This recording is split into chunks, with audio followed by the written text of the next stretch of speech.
Okay, hello. Welcome to the video. My name is Mike, and I like to talk about all kinds of different media and media studies, concepts, media theory, understanding the significance of the entertainment that we like. And I definitely have a special affection for animation. I've talked about animation quite a bit here on the channel over the past few years.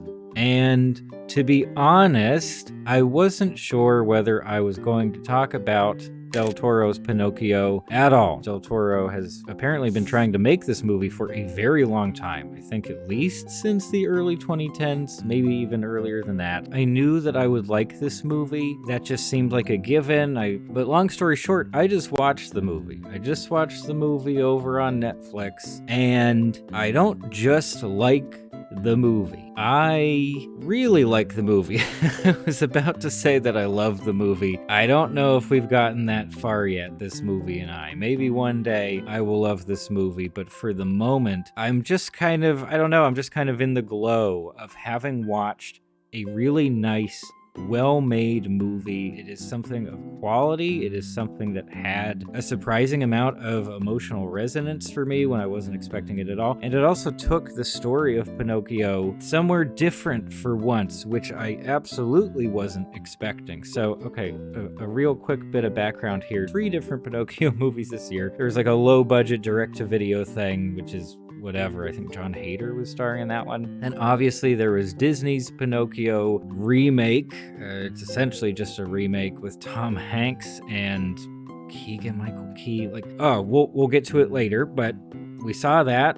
Most of us hated it, especially those of us in kind of the animation fan community, or just people who are really into movies. We weren't big fans of that one. It didn't review well at all. And so just by default, we knew that Del Toro's Pinocchio was going to be the best of the lot. But even then, there was still the question of, like, do we need Pinocchio? Do we need this particular story? Is there anything interesting left to do here? And I didn't expect this to do anything all that different from the typical Pinocchio storyline, or the plot specifically, of wooden boy comes to life, then goes to traveling circus and does that, Pleasure Island sequence, and then the whale, and then the story's over, and he becomes a real boy. Spoilers, I guess, for the base story of Pinocchio. And by the way, I will indeed be spoiling plenty of stuff about this version of the story as we go along. I am very happy to say they did indeed do something different with Pinocchio this time around. Not to any mind-blowing degree, but certainly in a way that's really impressive, I think, and that gives us a unique and valuable opportunity to compare this directly to the Disney Pinocchio movie from a couple months back. And that won't be the whole video. I'll touch on that more and more towards the end, I think. But just to set things up here, wow, I really like the movie. If you're looking for a recommendation, yes, please. Yes, please. I will ask you to go and watch it. I don't care if you need to steal or borrow someone's login info for a while. Just watch the darn movie. If you're in one of the special big cities here in the US, it's probably going to have some theatrical screenings as well, especially if it wants to make the Oscar push for real. Even for kids, I would say that this movie is perfectly fine for kids anywhere over the age of like 10 and 12, certainly. I think it's fine. There is some potentially very frightening imagery in this movie. There are also definitely some more serious subjects covered in this movie that, even if they don't disturb a younger viewer, they might be a bit confusing. But generally, in terms of content, whether it's appropriate or not, I think it's just fine. But now it's time to talk about the movie itself. So what I'm going to do, break this down into a few different categories. I will be talking about the music of the movie, sound design. That's going to be a pretty brief section. I will talk about the visuals, animation, just like overall presentation of Del Toro's Pinocchio. And then I will move into discussion of the storytelling and the characters. And then I will hopefully round things out with like some overall takeaways and sort of big picture discussion points. And that'll be it. Okay, sound good? Here we go. Music and sound. Yeah, like I said, it will be pretty brief, but I did want to say a couple things here because overall, I was very pleased with the sound design of this movie. In particular, there's a moment very early on, I guess within the first 10 or 11 minutes, where there's some like spirits, like forest spirits floating around, and they look like big eyeballs. And when they blink, they make the most wonderful bell tone, kind of, but it's altered. It just sounded different. It sounded unique. Even that little sound tipped me off to, I don't know, I guess some lofty expectations for just the production value of the movie overall. That was the one specific sound I really, really wanted to point out, because the rest of the stuff I'm going to be talking about here revolves around the music, both the score and the show tunes, because this is a musical. We got a musical, everybody, and it's not junk. And this is one area where I will quickly compare it to the Disney Pinocchio from earlier this year, because that had one or two songs? It's hard to remember anything about that movie at this point, but I remember one of Pinocchio's puppet friends, sort of alive, but sort of not, and controlled by a girl, has a song that's like a kind of weird and bland teen pop kind of song, like almost a ballad, and it's very short, and there aren't a lot of other songs in the movie, and it felt very strange and out of place, and I have to wonder what was going on behind the scenes. But here, Disney, of all places, they couldn't figure it out, but this, it's an animated musical movie for the whole family with highly memorable songs. Wasn't that Disney's entire thing for multiple decades? And now we have to get that elsewhere. I really like these songs. I really like the score music right away, and we have that long before you kind of realize it's also going to be a musical. Alexandre Desplat. Well, Alexandre, this is Paula. Let me ask you something. Is there something that's stopping you from saying the whole word? Alexandre? Is it Alexandra, but you got busy? Alexandre is the composer here. I think he covered absolutely everything. So he wrote the score music and he wrote the little fun songs. He did not write the lyrics for those songs, but still, you probably know Desplat worked on a ton of Wes Anderson stuff, just a ton of other big Hollywood things. Long before I knew that he was the composer, I had written down several notes about it just being a generally interesting score, like the choice of instrumentation for a lot of the backing tracks. I couldn't pin it down as Desplat specifically, but I just was so happy that it wasn't the standard like cue-based style orchestral stuff, horns, etc. It manages to feel whimsical without like trying too hard. And then the musical numbers, the show tunes themselves, I liked most of them. I can remember a few of the melodies already, which is a good sign coming out of something like this. I also thought that the vocal performances were fitting, I'll say. Generally good, I guess. The music kids out there will probably point out that there seems to be some pretty heavy like pitch correction treatment to the vocals across all of these songs. Even I noticed that. I think it's pretty darn apparent. However, it didn't really bother me. And in particular, this kid they got to voice Pinocchio, he's pretty darn good. I don't know if he comes from like a theater background or something, but I just kind of got that vibe from his performance overall, both the singing and the voice acting, and it just clicked for me. I don't know. I feel like that's a tough role to cast, and it would be very easy for an actual kid playing that role to come across as just kind of annoying and grating, and I do think that's what happened with Disney's Pinocchio. But yeah, fun little songs and thematically appropriate songs. They deliver different vibes and moods. We should probably move on, but I will absolutely be going back to listen to the soundtrack just in my own time, because some of the themes, and especially the front of the movie and the very end, wow, just really dramatic orchestral stuff. There's some lovely mandolin playing throughout the score. Very happy with all of this stuff. Sound design, also great. Okay, let's move on to visuals and animation. I don't know the name of the studio that handled the animation. I know Shadow Machine was involved. They worked on Moral Oral, they worked on Shivering Truth, and that was funny because before I looked it up, I kept thinking for a lot of the human characters, the non-wooden characters in this movie, reminded me so much of the Shivering Truth, and it was a little bit off-putting. I think it's the eyes in particular, and like some of the distressing around the eyes or something. But regardless, the animation itself is lovely. It still looks like stop motion, obviously, but executed so well. They're so expressive, these characters, especially with arms. Arms are very important here. And it just looked lovely. I'm delighted that it turned out so well throughout. I was not getting bored. I wasn't finding myself looking away from the screen, which is becoming more and more of a problem these days. It just worked. It just worked. I can also gush for a little bit about the art direction of this movie and the cinematography. Good job, everybody. You can argue that a lot of stop motion work, this, Wendell and Wild, other stuff from Henry Selick, the Tim Burton Henry Selick collabs, you can argue that there is like a convergence of art directions to a certain extent. Missing Link, I also think of, or Box Trolls, which I think was Aardman. There are certain similarities in a lot of the character designs are like super skinny arms and legs. Jack Skellington is the go-to for that look. There are commonalities. I'm not going to argue that it's a 100% original look that we have here in the movie, but it's still a look that I very much enjoyed. And another benefit here, especially to art direction and character designs, is that every single character is immediately more interesting to look at than their counterparts in the recent Disney remake.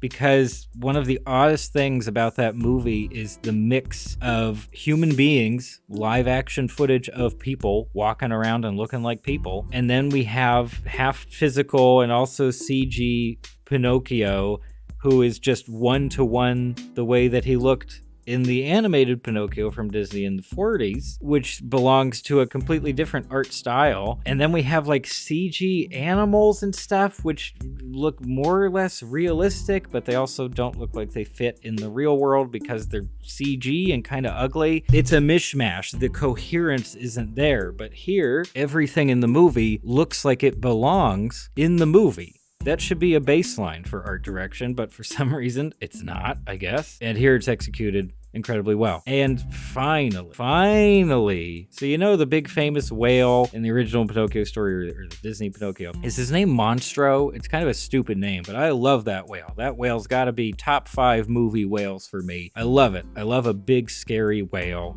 Awesome. Here, it's not a whale. It's just this giant, incredibly ugly sea monster, and it is not a sea monster design that I think I've seen before, and I love a good sea monster. Oh my gosh, and it feels like it's so rare that we get a cool design for a sea monster in a big movie. Even that, remember that Sea Beast movie on Netflix that everybody liked for 2 days and I wasn't big on it? Even that, they're just like, I know they're supposed to be more cutesy and everything, but I didn't think any of them were especially creative or cool or fun to look at. I love how ugly and weird this sea monster is. It's like genuinely upsetting. And boy, oh boy, do we get up close and personal with this sea monster's like appendages and like sphincters and boils and like skin lesions and stuff. And it's just one example of how this Pinocchio movie is actually doing different things, which I will talk about in great length when I get to story and characters. But the final thing that I want to say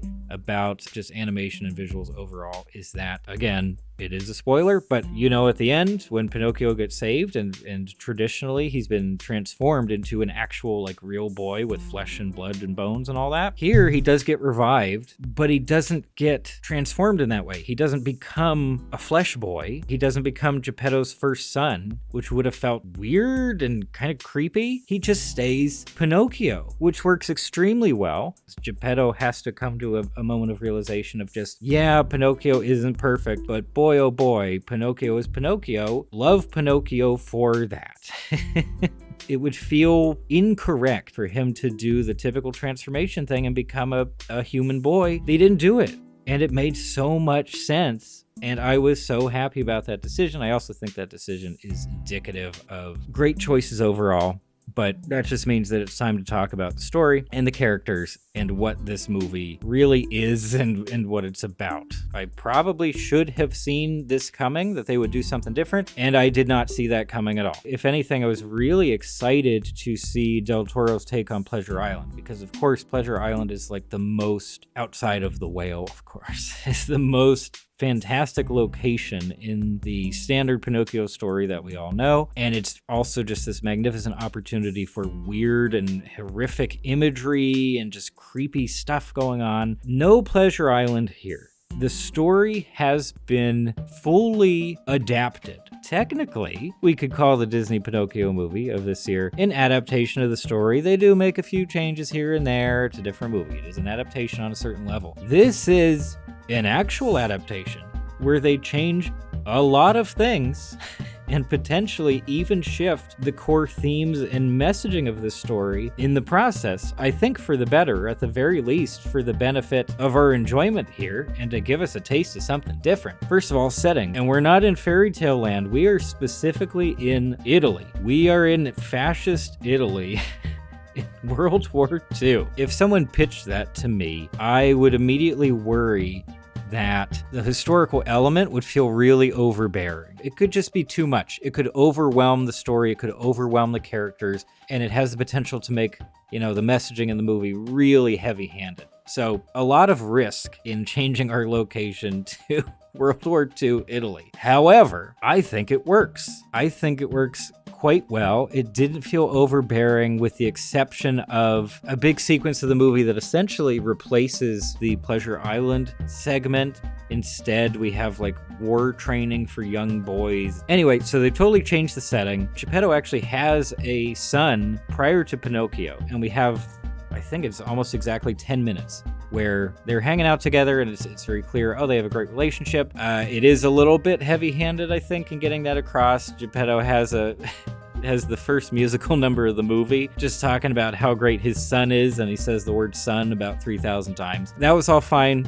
Carlo dies. Carlo dies in a very dramatic way. I don't know if I want to spoil that plot point in particular because it's a very visual moment and I don't want to take any power away from that, but dies in a very dramatic and horrific real world way. That was kind of shocking, but it also does the work of setting up this tone. It's more in the direction of realism than the vast majority of Pinocchio adaptations that we've seen in the past that have more or less been divorced from the real world. Oh my gosh, almost immediately then we have to see Geppetto grieving. We have to deal with the idea of Geppetto being a person. This is the first time that Geppetto has felt like a human being to me. Geppetto, in so many of those other adaptations, especially the original Disney movie, he's just he's a story dad. He's a good guy. Oh, he has a cute little woodworking job. He's really good at what he does. He's non-threatening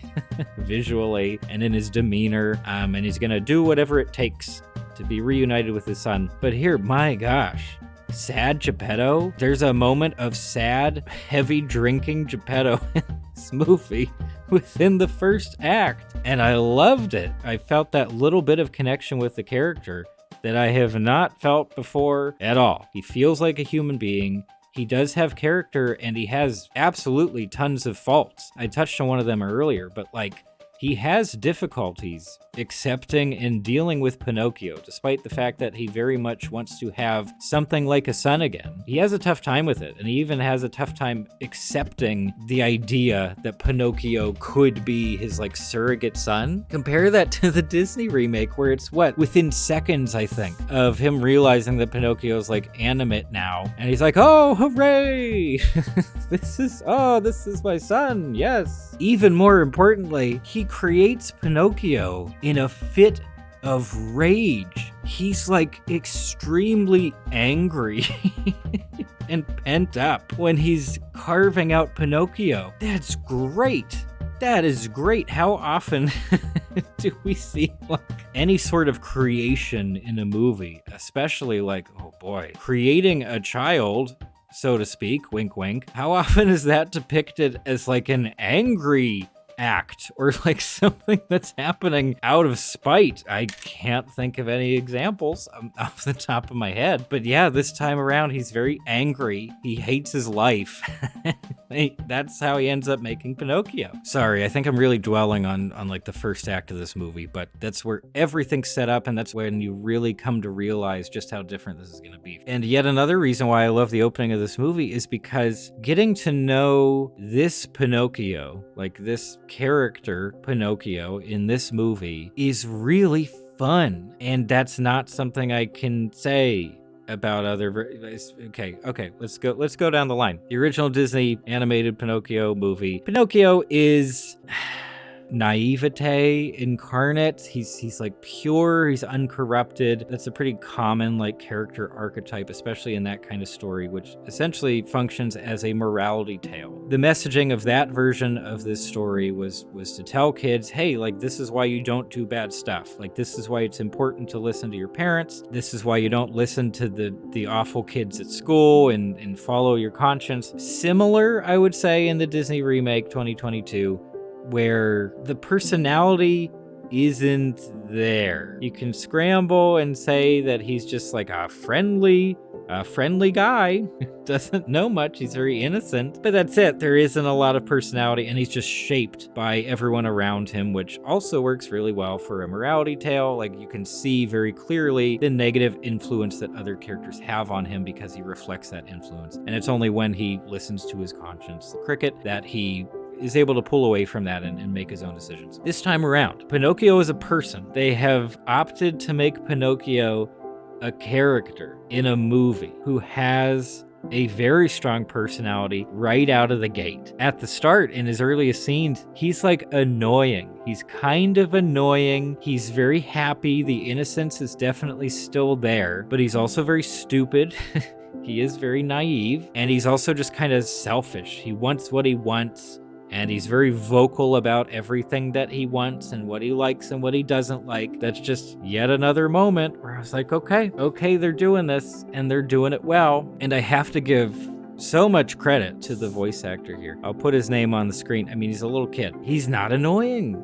Like in the performance. Do you know what I mean? Again, the Disney remake. Woof. I'm sorry. Whoever that kid was, it just wasn't working. It just wasn't clicking. And I didn't like listening to his lines of dialogue, which is an issue when he's the main character of the story. And here, I find Pinocchio funny. I like watching him. I like watching him just kind of stumble around and like he's delighted by everything in the way that a little tiny baby is. He's excited about the world. And these are all traits. If you asked me, oh, is that the character of Pinocchio as you've always known him? Yes, it makes sense. It feels like those things have always been there, or like they should have been there, I guess. But this is the first time where they actually seem to mesh and where they seem like they were just executed in such a way that it wasn't grating and you're given something to connect with, as opposed to the absence of a personality that just gets influenced and filled up by the characters around him. That would maybe be an issue here. The way that they've depicted Pinocchio in this movie would potentially be an issue if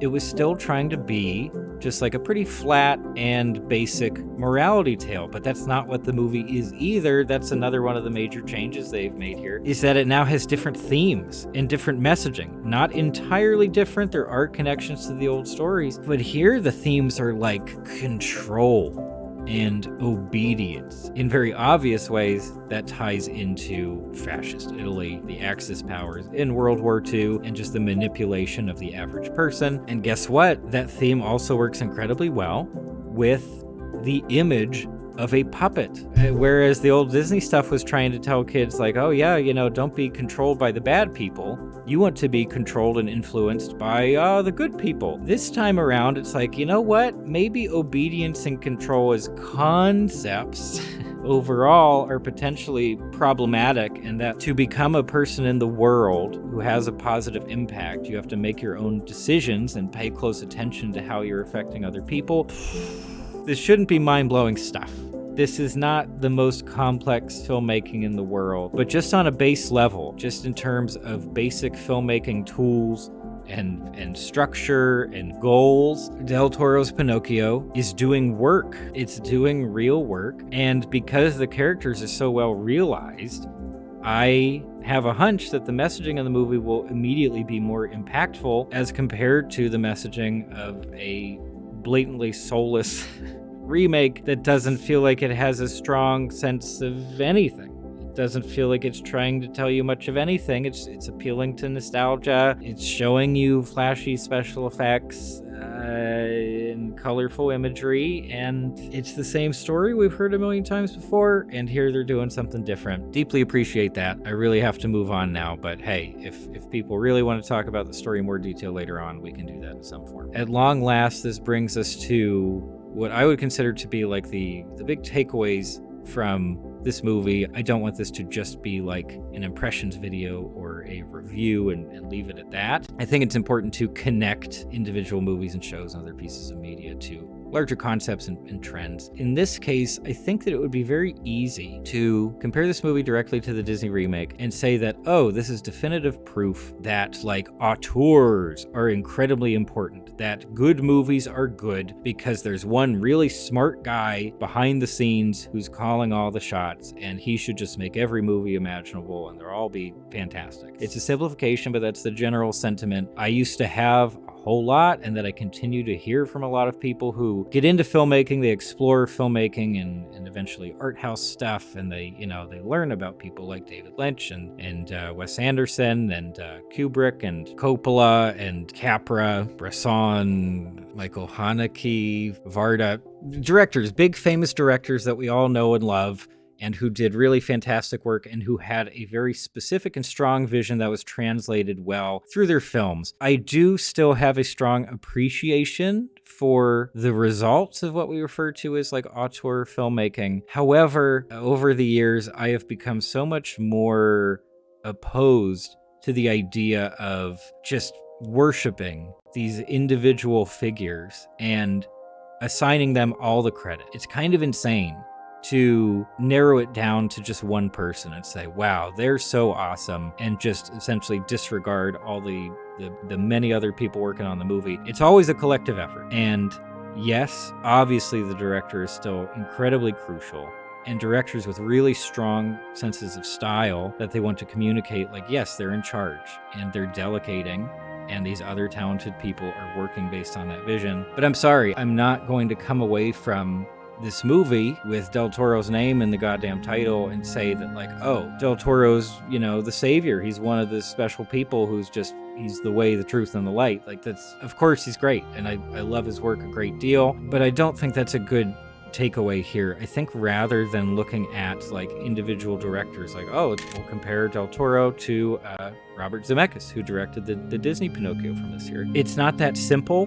I think the much more significant takeaway here is to pay attention to the results of very different filmmaking intentions and the systems in which those intentions operate. I have talked about a lot of my issues with modern Disney filmmaking at great length, and I will continue to talk about it for a very long time, I'm sure. But to boil it down to a reasonable degree here, one of my biggest issues is that no matter what filmmaker is working under their umbrella, no matter what franchise they happen to be working on, no matter what property, maybe it's a completely original property, maybe it's a remake, no matter what team they're working with, so many of the movies coming out of that big giant media company end up feeling so similar because that's what their big giant movie making machine is designed to do, because the ultimate goal is to sell products. The movies are products.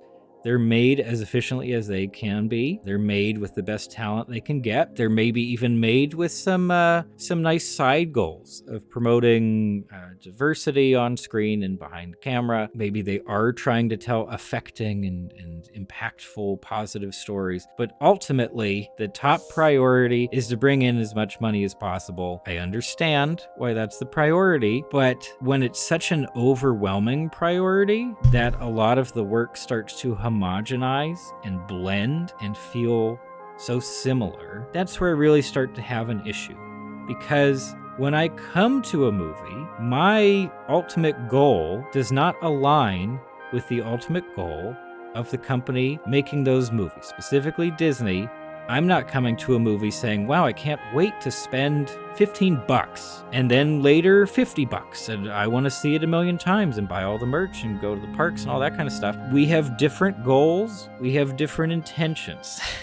And my priority is to watch something of quality. I want to be told an interesting story. I want to see that story told in an interesting way. I want to be presented with originality in basically every individual component of the movie. And while I'm not going to say that other production companies other filmmakers, other teams working outside of Disney or outside of, big giant Hollywood studio systems in general, always create stuff that I really like or that I would even consider really good, I would say that there's a much higher chance of creating something that I really enjoy when it doesn't all happen under those pretty cynical intentions. It feels like there was room to breathe in terms of making this movie. It feels like there was room to make some original and creative decisions that, in my opinion, produced something that is a million times more interesting and a million times more substantial, I guess, than the Disney equivalent. It's so clear, just putting these movies side by side, how different the ethos behind each of them is, and the results are completely different. I didn't even think I would make this video, and here we are together at the end of it all. But hey, it was an opportunity to talk about something positive. I do genuinely feel really positive about the movie overall and the experience of watching it. That could change over time. For the moment, I'm really happy this movie exists. I'm really happy I got to watch it. I will be watching it many more times, I think. Also, it looks great on the old OLED TV here. Color, fantastic. I didn't even talk about the color palette. It's mostly a complementary color palette of blue and orange. So complementary colors are across from each other on the color wheel. And blue and orange is one of the most popular. Red and green, can you imagine? We already have other associations with those colors, so that one doesn't come around very much. But at long last, I will say that's all for now. Thanks for stopping by.